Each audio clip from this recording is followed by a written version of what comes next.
नमस्कार, जय भीम, जय मंडल, जय संविधान।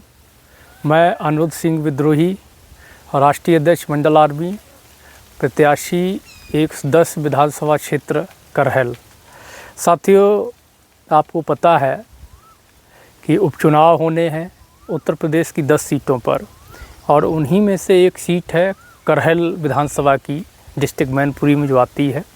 और यहाँ पर अखिलेश यादव जी यहाँ से विधायक हुआ करते थे। उनके सांसद चुने जाने के बाद कन्नौज से ये सीट रिक्त हुई है, और तत्काल ही इस पर बहुत जल्द उपचुनाव होने हैं पूरी 10 सीटों पर। तो उसी को लेकर के उपचुनाव में हमने चुनाव लड़ने का फ़ैसला किया है, और हम क्षेत्र में जो जनता है उसके बीच लगातार जा रहे हैं, उनसे अपनी बात रख रहे हैं। और हमने पार्टी से भी टिकट को लेकर के बात रखी हुई है। वो आदरणीय अखिलेश जी और समाजवादी पार्टी का उनका अपना फ़ैसला होगा, लेकिन ये हमारा फ़ैसला है कि हम ये चुनाव लड़ेंगे। अगर टिकट मिल जाती है तो बहुत अच्छा होगा। उसके सकारात्मक परिणाम न सिर्फ हमारे लिए रहेंगे बल्कि पार्टी के लिए भी ये फ़ायदेमंद रहेगा कि हमें भी पार्टी के लिए काम करने का अवसर मिलेगा, प्रदेश में भी और प्रदेश से बाहर भी, जहाँ तक हमारी स्ट्रेंथ है पूरे उत्तर भारत में, जहाँ भी पार्टी चाहेगी। और साथ ही हमारे लिए ये रहेगा कि हम आसानी से इस चुनाव को फाइट करके जीत भी सकेंगे। खैर, उसके बाद ये है कि अगर पार्टी नहीं भी देती है तो भी चुनाव लड़ने का जो निर्णय है वो हमने लिया हुआ है। हम बतौर निर्दलीय प्रत्याशी के रूप में अपना प्रचार कर रहे हैं, कैंपेन कर रहे हैं, लोगों से मिल रहे हैं। हमारे पास बहुत साधन संसाधन तो नहीं है और खर्च करने के लिए पैसा भी नहीं है। हमारी बाइक है, उससे हम प्रचार कर रहे हैं। अभी दोपहर का समय है, काफ़ी दिन हो गए थे, तो हमने सोचा कि आज जो है करीब 1 महीने बाद मैं ये वीडियो बना रहा हूँ आप तक सूचना पहुँचाने के लिए।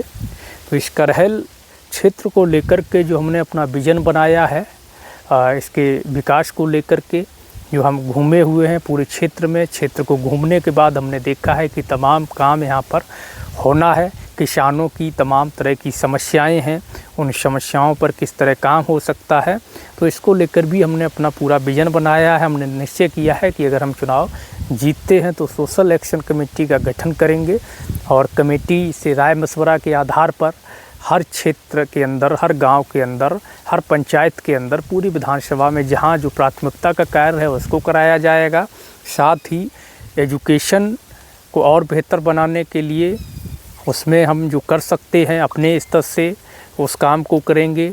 उसमें कोचिंग, निःशुल्क कोचिंगों का संचालन कराना हो, गांव-गांव लाइब्रेरी का संचालन कराना हो, या छात्रावास का निर्माण कराना हो, ये जो मुख्य काम है। और साथ ही जो गरीब बच्चे हैं उनके लिए जो राइट टू एजुकेशन एक्ट 2010 में आया है, उसके आधार पर जो निजी स्कूल हैं, निजी स्कूलों में 25% बच्चों के लिए निःशुल्क शिक्षा का प्रावधान होता है।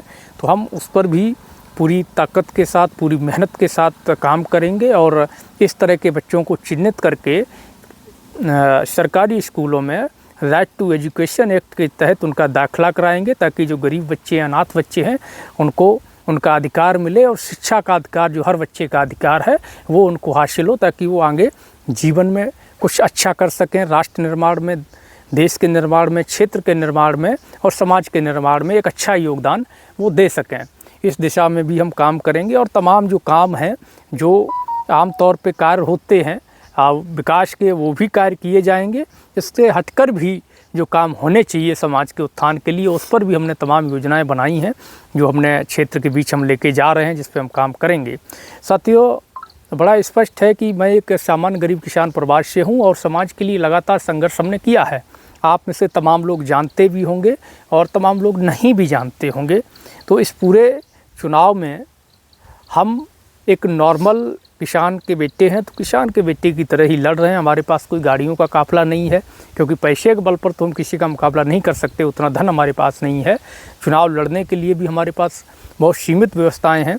जन सहयोग से ही चुनाव लड़ा जाएगा। और आपको भी अगर लगता है, अब तो बाइक से घूम रहे हैं, ये बाइक हमारी खड़ी है यहाँ पर, आपको लगता है कि आप कोई सहयोग करना चाहते हैं तो निश्चित तौर पे करें। साधन संसाधन से कर सकते हैं या धन से कर सकते हैं, तो सहयोग करें। हमारा नंबर है, आप बात करना चाहें बात भी कर सकते हैं। और एक ये बड़ा क्लियर है कि कुछ लोग ये कह रहे हैं कि भाई ये लड़ रहे हैं, कोई धमका देगा, कोई डरा देगा या कुछ पैसा दे देगा तो ये बच जाएंगे। तो मैं ये चीज़ क्लियर करना चाहता हूँ इस वीडियो में। मेरा नाम अनिरुद्ध सिंह विद्रोही ऐसे ही नहीं है। मैं पैसा लेकर के बैठने वाला व्यक्ति नहीं हूँ, क्योंकि मुझे पैसे का लालच नहीं है। और डर का जहाँ तक सवाल है तो वो आप भूल जाइए।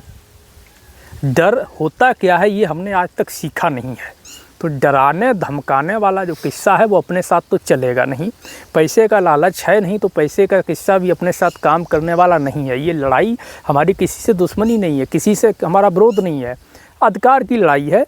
लोकतंत्र में सबको अधिकार है और हम इसलिए चुनाव लड़ना चाहते हैं ताकि अगर हम जीतें तो मजबूत होकर के जो सामाजिक न्याय की लड़ाई है उसको देश भर में और तेज़ी के साथ लड़ सकें। ओबीसी अधिकारों की लड़ाई है, SC ST के अधिकारों की लड़ाई है, सम्मान स्वाभिमान की लड़ाई है, अत्याचार के खिलाफ लड़ाई है, शिक्षा की लड़ाई है, जो हमारे तमाम संवैधानिक राइट्स हैं उनको लेकर के, खेती किसानी को लेकर के, आदिवासी समुदाय को लेकर, पसमानदा समुदाय को लेकर के जो लड़ाई है, सम्मान स्वाभिमान न्याय और संवैधानिक अधिकार की, मंडल कमीशन की, जाति जनगणना की, आरक्षण की, उसको मजबूती से लड़ सकें।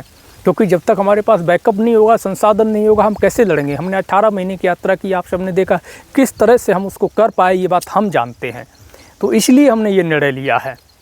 तो मैं आशा करता हूँ आप सभी का साथ मिलेगा, सहयोग मिलेगा, और जो सक्षम हैं वो आर्थिक सहयोग भी करेंगे और जो संसाधन से सहयोग करना चाहते हैं, क्योंकि आज के दौर में सबसे ज़्यादा आवश्यकता तो हमें चुनाव के लिए संसाधन की ही है, जो हमारे पास नहीं है। पुरानी बाइक से हम लोग कर रहे हैं और नहीं भी होगा तब भी हम इसी से करेंगे। हमें इसको कोई लेकर के कोई दिक्कत नहीं, हमारी किसी से कंपटीशन नहीं है कि वो गाड़ी से जा रहा तो हम भी गाड़ी से आएँगे। हमारे पास जो चीज़ है हम उसका इस्तेमाल करेंगे। हमारा मुख्य मकसद जनता तक, समाज तक अपने विचार, अपनी बात, अपना विजन पहुँचाना है। डिसीजन लेना जनता का काम है, वो डिसीजन लेगी कि वो किसको चुनेगी, किसको नहीं। धन्यवाद। जय भीम, जय मंडल, जय श्रमदान, जय जोहार।